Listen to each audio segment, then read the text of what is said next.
ஈரேழு ஜென்மங்கள் எடுத்தாலும் உனை சேருவேன். வேறாரும் நெருங்காமல் மனவாசல் தன்னை மூடுவே.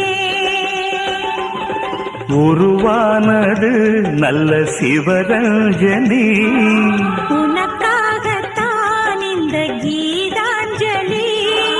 ராகங்களில் ஆராதனை, மோகங்களின் ஆராதனை.